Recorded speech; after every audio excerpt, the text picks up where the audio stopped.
Nous sommes dans la chronique Permaculture avec Isabelle Dion. Bon matin, Isabelle! Bon matin, Bruno. Comment vas-tu? Très bien, et toi? Oui, ça va très bien. Prête à entamer la deuxième partie du sujet que tu avais commencé à aborder il y a quelques semaines dans les matins avec Bruno. Ça parlait d'entrepreneuriat et de croissance personnelle inspirée de la permaculture. Donc, on rentre dans la deuxième partie, dans le deuxième volume aussi. Donc, je te laisse aller avec ça. Oui, donc je fais le petit rappel. Dans le fond, effectivement, tu l'as bien dit.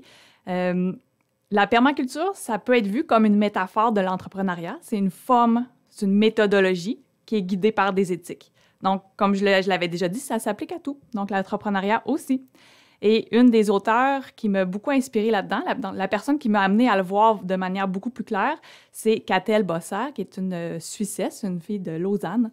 Et donc, c'est ça, comme tu dis, on avait les deux volumes, là, Blooming People, Blooming Companies, des manuels d'abondance à l'usage des jardiniers de la vie. Oui, donc, on bon, poursuit, ça. effectivement. Ce que j'avais mentionné dans la chronique précédente, c'est que si la permaculture, et si on voit l'entrepreneuriat via la permaculture, on peut aussi voir l'argent comme de l'eau. Donc, ça, c'était la métaphore qu'on avait un peu élaborée. Donc, la permaculture, qu'est-ce qu'on fait dans notre jardin? On s'assure qu'il y ait de l'eau partout pour que toutes nos plantes poussent. Donc, ça, c'est une manière d'optimiser notre terrain pour que ça fasse pousser au maximum nos plantes. Donc, ici, on va s'attarder un petit peu plus aujourd'hui au fait que l'humain peut être vu comme la plante. Donc, on veut vraiment... Dans le fond, là, l'humain vise à s'épanouir, puis il veut devenir une fleur unique. Il veut être reconnu pour ce qu'il est vraiment. Donc, si on le voit comme ça, je trouve ça vraiment une belle analogie, dans le fond. Et c'est important aussi ça nous aide à nous rappeler que la croissance personnelle, c'est pas quelque chose qu'on peut forcer non plus, parce que, tu sais, si on imagine tirer sur une petite plante pour qu'elle pousse plus vite, ça marchera pas, on va juste la déraciner. Oui, c'est une belle image, ça. Exactement. On peut le cultiver, mais on peut pas la forcer. Exactement, c'est ça. Et elle va avoir besoin de son temps. La vitesse de croissance est déterminée par des facteurs de son environnement, mais aussi par son ADN, parce qu'elle a dans sa propre semence, dans sa graine. Donc, il y a des choses qu'on ne peut pas aller forcer quelqu'un à aller plus vite.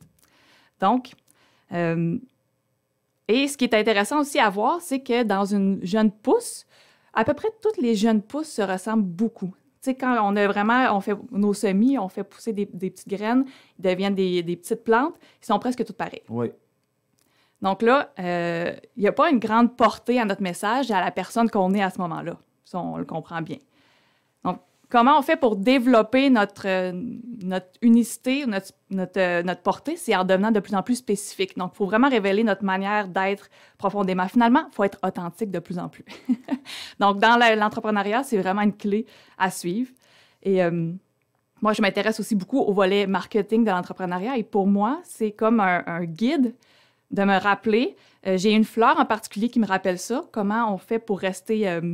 pour se spécifier, c'est la fleur de la monarde.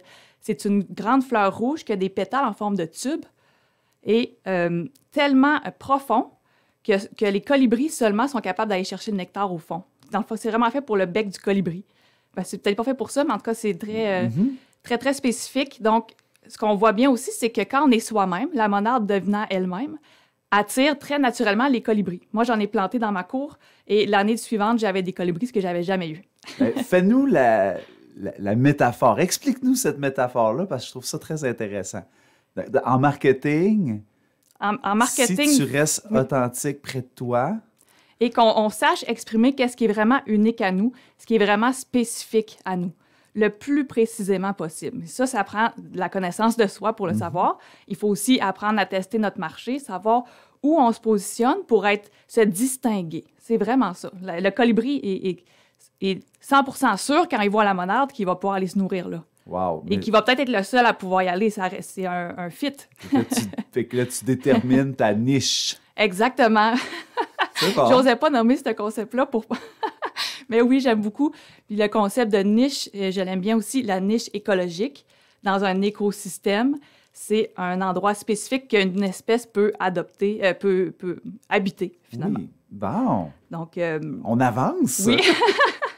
Donc, je pense que la clé, c'est quand même ça.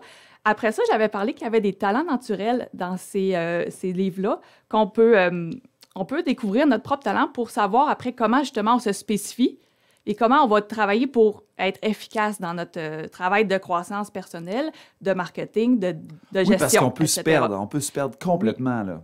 Oui, c'est ça. Donc, les talents naturels sont vraiment des clés. On peut passer un test sur Internet pour le connaître. Là, c'est gratuit pour connaître notre talent selon ce livre-là. Donc, il y avait 4 talents. Le papillon, qui sont symbolisés par des insectes essentiels. Le papillon, c'est la boîte à idées, la personne qui est très, très créative. Et elle doit apprendre à canaliser sa créativité sur peut-être vraiment bien gérer son entreprise ou bien gérer ses projets pour s'assurer, pour faire un bon système de gestion, pour s'assurer de ne pas trop s'éparpiller. Donc là, on apprend à travailler, dans le fond, avec nos forces et les faiblesses qui viennent avec. L'abeille, elle, c'est la personne qui connecte les gens. C'est la meilleure réseauteuse. Et c'est excellent pour faire connaître l'information et diffuser un message.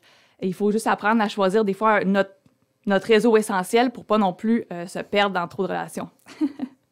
Ensuite, on a la fourmi, qui est la championne en gestion de projet. La personne très, très méthodique, très organisée, qui sait quoi faire au bon moment.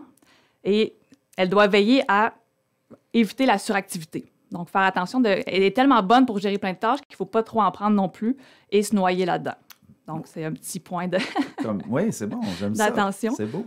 Et le dernier talent naturel, c'est l'araignée. Donc, l'araignée, c'est... elle fait des très belles toiles. Je sais que c'est pas nécessairement toujours apprécié des humains, les toiles, mais c'est une très belle œuvre, très complexe. Et donc, l'araignée, c'est la personne qui a le sens du détail, qui est très, très analytique, qui, tu sais, à l'écoute. À l'écoute, mais aussi vraiment là, qui n'oubliera pas des trucs importants, connecter les choses ensemble, les systèmes ensemble.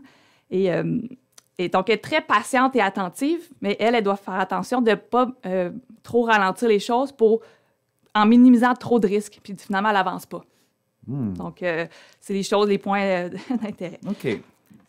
À partir de là, mettons, on a les 4 types. Là, on peut se diriger sur développer tel ou tel talent ou tel Exactement. Faire de la croissance personnelle en fonction de ça. Oui, c'est un canal pour savoir quoi travailler. Donc, on veut toujours améliorer notre force en portant attention à nos points de faiblesse pour essayer de s'entourer de personnes pour qui peut-être ont le talent opposé, le talent naturel qui complète. D'accord.